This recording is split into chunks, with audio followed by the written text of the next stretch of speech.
All right, so after Grammy had passed away, she passed away in September. And in November, we decided we were going to go to Michigan for Thanksgiving. The Black Friday sales are so much And the Black Friday sales, yes, they're awesome. And the grandparents. So we went to Michigan to see everybody and had some great times. It was awesome. And got to visit with Renee's parents and my sister and just really had a good time. And then we were on our way back. We're driving and we got, I guess we were about 3/4 of the way back. Yeah, about 3/4 of the way back. And I pretty much had driven most of it. And I decided, I was like, James had just got his license like 2 weeks earlier. But you traded with me. I did first. Oh, did you drive? Okay, so Renee was driving. So we decided that we wanted James to have some more experience behind the wheel. And we're like, all right, we're on a highway. There's not a lot of turning and everything. So... it's West Virginia. It's only turning. Oh, please. It is only turning. Road. It was literally just back and forth, back and forth. I agree. Actually, what had happened is Jason usually drives halfway, and it doesn't matter which way we're going. He invariably gets tired of driving by the time it gets to West Virginia. And I started driving, and I make the comment. James and I were co-pilots to each other. And then I'm like, I hate driving the curvy roads, and James is like, I'll drive. And so we pull over. They're in the back seat watching. I didn't want to drive. I really didn't want to drive. I hated that car, but I knew she really was not having fun. We had this car for 2 weeks, so we're all. It was an awesome car. It's new. Durango. It was a Dodge Durango with a Hemi and 2 weeks. It was awesome. It was big brush guard on the front. It was sweet. 2 weeks. That'll come in later, kids. Yeah. So James is like, pull over, Mom, I'll drive. I'm like, all right, are you sure? Yeah, I'll drive. So we do, Chinese fire drill, and he and I switch places. And he starts driving. And about that time, actually, I told Christina, let's just go ahead and buckle up. We were sitting in the back seat. Love the confidence in me. So we went ahead and buckled up. And so James is driving. And actually, to kick in, I had literally in my head, as soon as I got behind the wheel, I prayed in my head, God, if we crash, don't kill my family, please. I don't care if I die, just don't kill them. Oh man. I haven't told you guys that, but I said that prayer. Wow. So we all got going. James got out onto the road and he merged no problem, and we're trucking down the road doing about 65. He was looking up at the GPS to see what speed he was going. I was at 73 by then. The speed limit was 70 miles an hour. Oh, was it 70? My bad. And then I had gotten up to 73, and I was like, I should slow down. So I was looking at my GPS, slowing down, doing the look thing, and I looked a little too long. And my tires was off the road a little bit because I had started to go up the side because the roads were curvy, Mm-hmm. Wow. And then my mother screamed at the top of her lungs. James! Not like that, it was a horrifying screech. And I jerked the wheel, and then I jerk it again, and then we go, woo! Well, and what happened was in going back and forth, he tried to get back on, overcorrected. The front wheel? It broke the front wheel completely off. So then it went into a sideways flip. It rolled 3 times, and in that rolling process, the 3 of them were knocked out. They were out cold. I remember the flips, and actually the other thing is I remember right when that last whip, and I felt this going. I remember saying, "Well, here we go." I remember hearing that. That was and we're flipping, and my seatbelt breaks, and my head went out the window, and we landed upside down, and we were sliding on the asphalt, and so my head literally was sliding on the asphalt.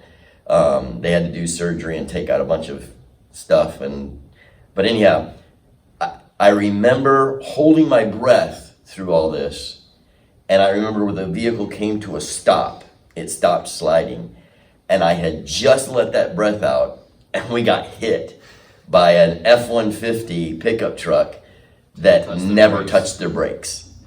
So they were going 70 miles an hour. So we are going motion forward. We come to a stop. Now we're motion backwards. I mean, it was crazy.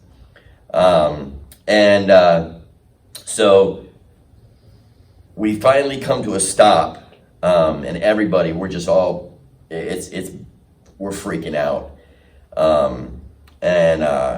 I think I'll give you guys time. What was? Pause. Yeah, I'll each pause. kind of like explain our What position was and going- what yeah. was happening in our heads, what was going on.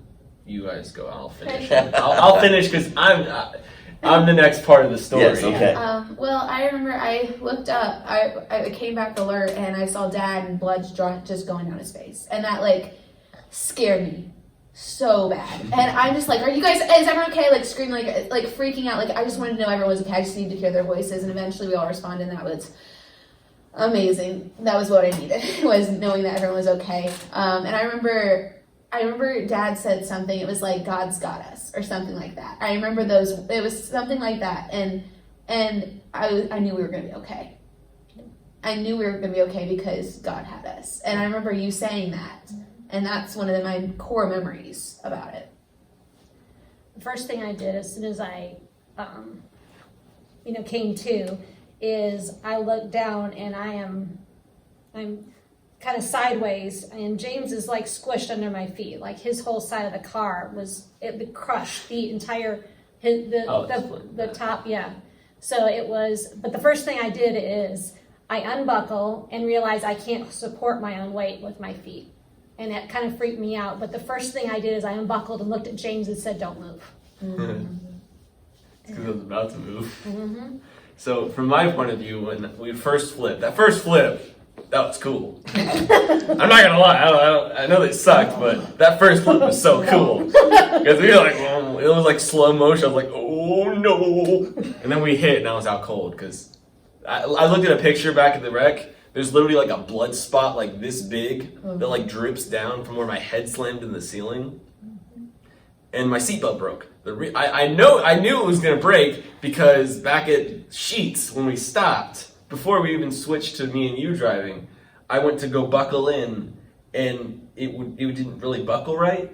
I buckled it and buckled it back in. It worked that time, but it was a little fidgety. I was like, well, that's strange. I didn't think anything of it because I didn't think we were gonna get in a wreck. Anyways, I was wrong. But we woke up and I wasn't in my seat. I wasn't comfortable at all. Needless to say. I was like awkwardly in my mother's lap. And then like I was like, okay, I'm just gonna get up. And she was like, nope, you are staying there. Which if I had moved, I would have died. Because I had a broken neck. James had, just talking through he had C2 fracture, non-displaced C2 fracture, which by the time when all this fast forwarded into going to UVA and things, the doctor said that it is so rare to see a non-displaced C2 fracture. If you get a C2 fracture, you're dead. You're dead. It's not paralyzed, it's not anything, you're dead. So if he had moved at all, and it's just seeing his, like, he's as tall as he is now. I mean, 6 foot tall, squished in that little spot. Not one piece of his body was crushed under all that. God moved him completely under my seat. The car was crumpled around my legs, so I had barely enough. I could move my leg a little bit enough to get my legs out, but it was crushed around my legs, crumpled around my legs. Yeah. The first thing that actually went through my mind was to calm everyone down. Yeah, that definitely kicked in. And the first thing I was saying to James is, it's okay. Because I was freaking out.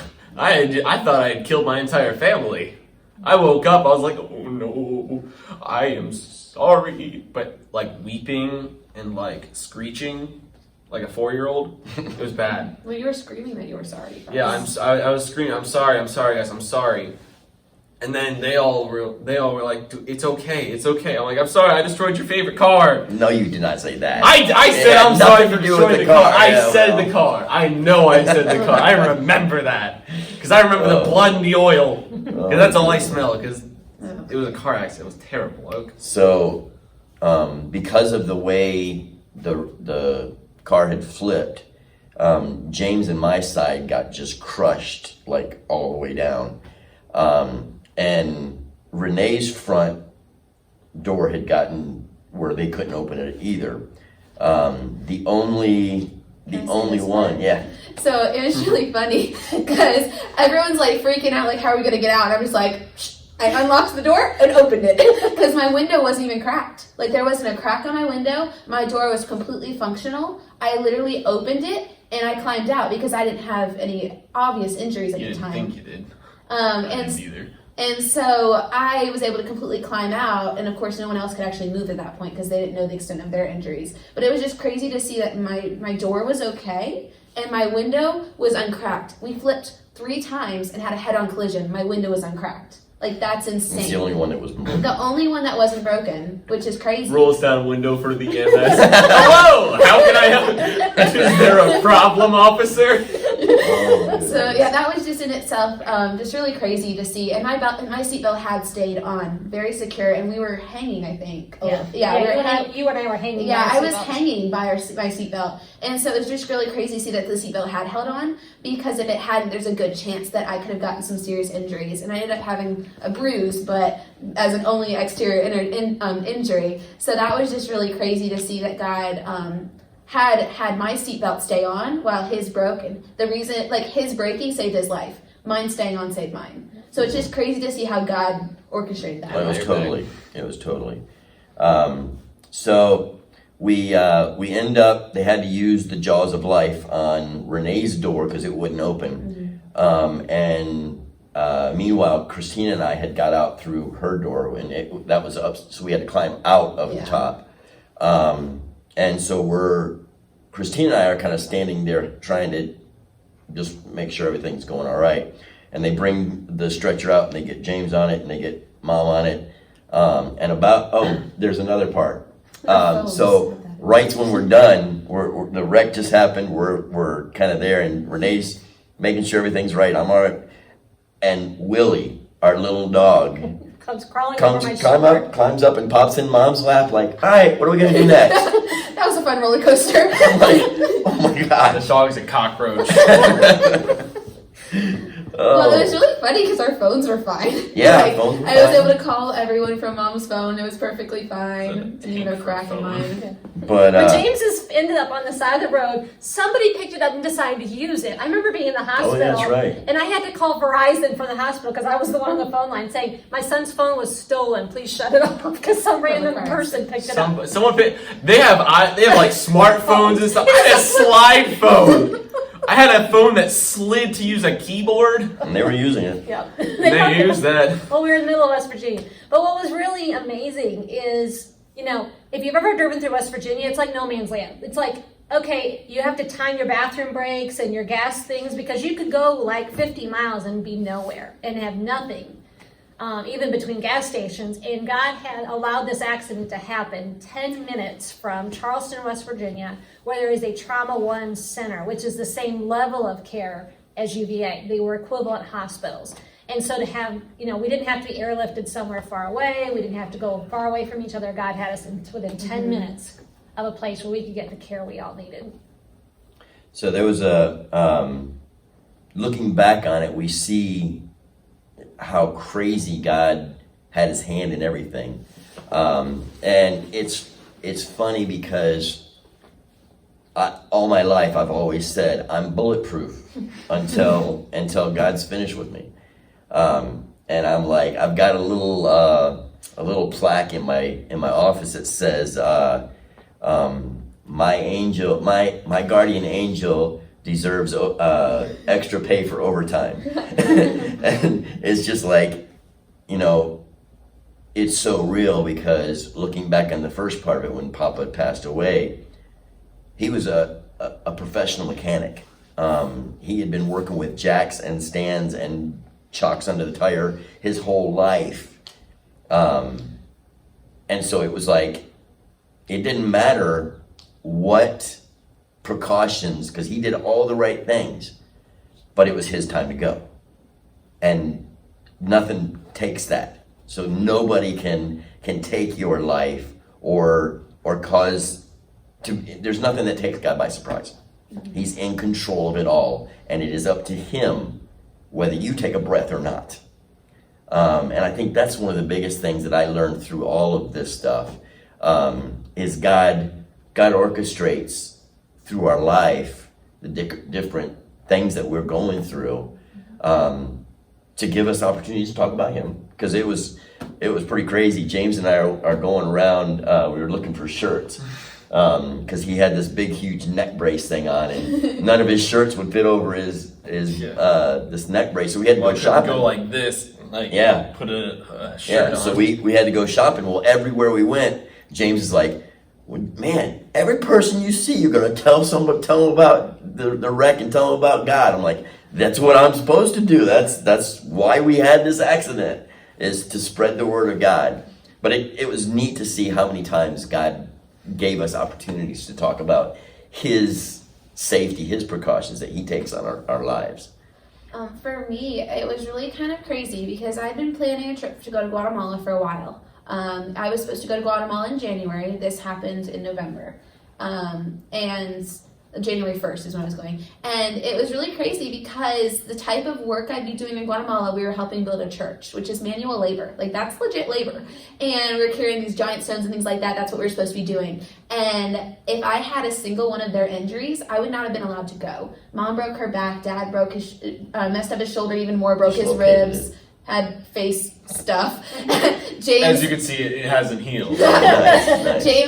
James broke his neck. Like, any of those injuries, I wouldn't have been allowed to go on that trip. And on that trip, I got to use this accident and share the gospel with a girl who was not a believer, and I know she wasn't. And I was also able to share with other people who were believers to encourage their faith, and then some people I didn't know if they were believers or not. I was able to share this story with them because of that. A lot of times, people don't want you to just say, what's your Christian story? Like, people don't just come up and ask that. That's not the normal question people ask, especially non-believers. They don't care about your Christian story. They don't care about how you got saved. But when you say, I survived a crazy accident where we flipped 3 times and had a head-on collision, they're like, you what now? And when you show them pictures, they're like, all right, what happened?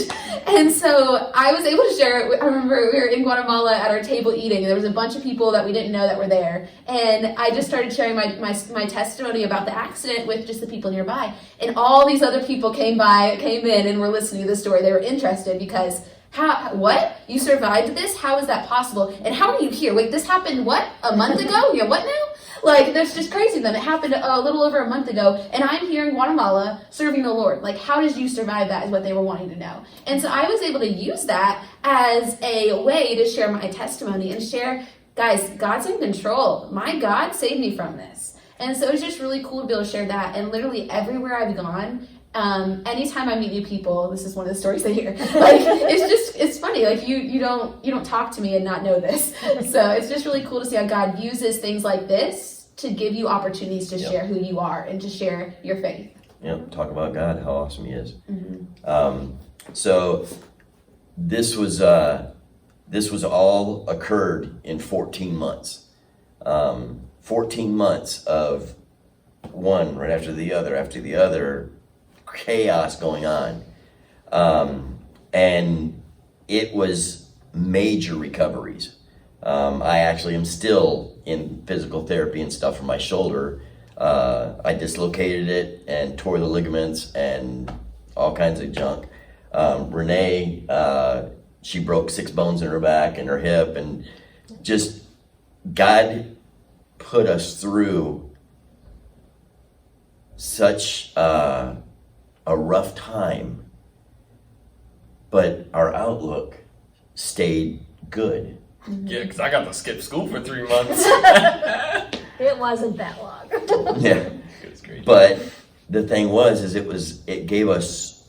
God gave us the peace, that peace that passes all understanding, to know that he's in control. And that he's going to give us through this, opportunities to talk about him and how amazing God is and how he gives you that peace. Like I was saying, when my first thought was, I need to make sure everybody's okay. I need to settle everybody down and let them know it's okay. And James specifically, I wanted him to understand that I wasn't angry. I kept saying, it's all right, James. It's no big deal. We're all alive. I love you. I love you. I love you. And I know that was something later on that James had said to other people a lot, is the fact that the first words that came out of my mouth were, I love you, it's okay. Yeah, because if you think about, like, I not only almost killed my entire family, I also destroyed a car that my dad loved. I also put them all in immense pain with a lot of recovery time. And I knew that even if they did survive, they were going to be in a lot of pain, and it was going to be bad. But when I was like crying out in the car, they comforted me, and I really felt the peace of God in that situation. And I really felt God's hand just on everything that was going on. It was overwhelming. And then afterwards, the next months, like people would come up to me like, "Oh, it's not your fault." I'm like, "It was, but it's okay. My family's not mad at me. They're not angry with me. We love each other, and that's how a family should act and treat each other, is with love.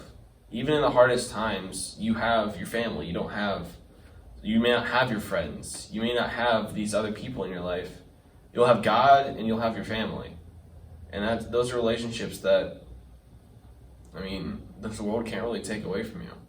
Because even if they took away, even if they killed my entire family, I know I'd see them again in heaven. You can't take them away from me. I'll have them forever.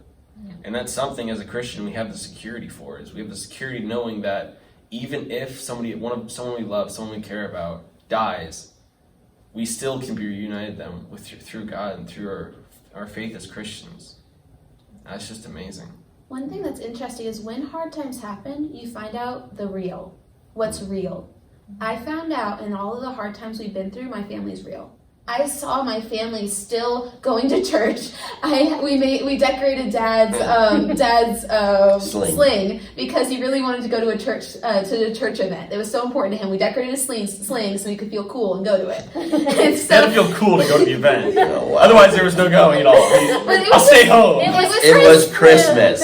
It was cool because you saw what they valued. Well, and to me, there's no way we would have survived this without our Christian family, not just our church family. We had Christian school where I worked, and our church family, like they inundated us with food. They scheduled food. Like we could play like, oh, what's for dinner tonight? All right. But I mean, literally, they fed us for months because you couldn't. I had to learn to walk again. Yeah. I couldn't walk. My pelvis was shifted, and like you can see the picture, it was like this. My back. The bones in my back that really freaked me out, and the doctor's like, "Oh, it's okay. We break those on purpose sometime in surgery, so don't worry about it." Like the bones I broke in my back are like, "Yeah, no big deal. They'll heal on their own. Just do what the pelvic doctor says to do." So, but I did. I had to learn to walk. We laughed because my mom came down and stayed with me for about a month, and she's like, "I taught you to walk once. I'll teach you to walk again." So she did, and it was but people inundated us with supplies, like medical supplies. Like we didn't have to buy the walker, the special things I needed to take a shower, to sleep like in the bed. The reclining chair that would lift, because I couldn't get up to get out of a chair because you don't realize what muscles you use to do that. And then God later blessed us with a hot tub later that we still get to use because heat helps with pain and stuff, and it's just really neat to me to see how God's healing is complete, because even now people are like, "How are you feeling?" And I'm like, well, sometimes it still hurts, but you know what? If I exercise, I feel better. I'm like, how weird is that? I mean, there's still residual effects, but it's also reminders that what God's done. Well, and the other thing, you had talked about how Grammy had told you when you thought you had bad times, that just look for somebody that's got it worse off than you. There's always somebody that has it a little worse than you. And go help them. And go help them. Yeah. I had to look across the room. I'd be in my reclining chair, playing like a video game or watching a TV show, and I'd be like, man, this hurts. I like look over, see my mom and her like uncomfortable but functional reclining chair that she had to sleep in for months. And I was like, I can't complain. Now, we tell this story, and yes, it was crazy, but it's not much different than the chaos that's happening here and now. The chaos that is hitting your families. There is, people without jobs, people not being able to go to school, not being able to do all these things. We don't want to downplay anything, because we understand you guys this is a rough time. And we want you to realize that God has his hand in this.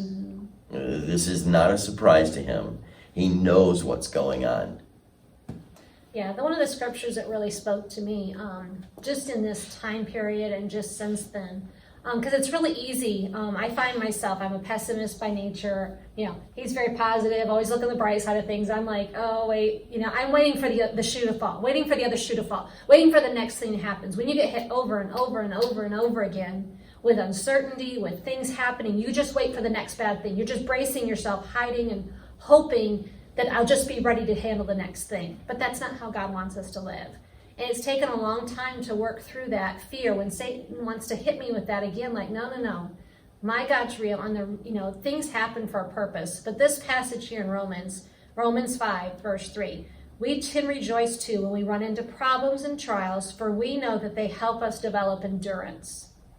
And endurance develops strength of character, and character strengthens our confident hope of salvation. So these problems, these trials, these things you're going through are building blocks. They're building endurance in your life. Like, okay, this is difficult, but I made it through. God helped me through it. Okay, so when the next bad thing happens, or the next difficult things, or the next problem, even just something small, hey, God got me through this, so I know he can help me get through this. So you build the next thing, and the next thing builds on. That builds character. That builds your hope of salvation, your hope in God. Something else to add on to that is when hard times come, when you get through them, you need to make sure you're building that trust in God on God. You don't want to build trust in yourself, because if you go through a hard time, you cry out to God, He answers your help and He helps you through something. You don't brag to everyone else, oh, look what I got through. Like when we got through the car accident, we don't say oh, guess what we did? Guess what kind of car accident we did? We almost died. We say, guess what God did for us? Guess what God worked through us and what God saved us from. And it's using everything in our lives to be able to talk about. And you don't have to go through something crazy like a car accident that you won't die from to be able to do that kind of stuff. You can say every day, God's helped me through this issue or that issue or this sin in your life. That's something you can, as a Christian, be proud of, is how God has helped you. Because we don't want to put your pride in yourself. You need to be proud of who God is and what God does in your life and what God brings you through. Not in what you've been through. It's what God brings you through and helps you through. Not yourself. Awesome. So as you guys are going and struggling through this hard times, look for the hand of God. Look for God to move, for amazing things. Something as simple as this possibility of the money, the stimulus package. It's something that, hey, you know what? This is a way that God could provide, and He's using the government, which is awesome, to be able to help us out. But the other thing that I want you to realize is don't lose hope. Don't get to the point where you're like, it's never going to get better. It's just going to, like Renee was saying with the other foot, the other shoe that's going to fall. You wait for the next, all right, what's happening next? What's going to happen next? we've got to realize that live in the moment, live in today, and look for opportunities and also to praise God. Because instead of, I never once saw my family say, God, why did you do this? It was all, God, you got us through this. Yeah. And it's easy to get down. It's easy to let things, when we start looking at ourselves, looking inward, if we're not looking upward, it can be easy to just get down and discouraged. God showed me something really cool yesterday. I texted Jason and told him, he asked how my day was. I'm like, it's crazy. But I said, I've got to praise.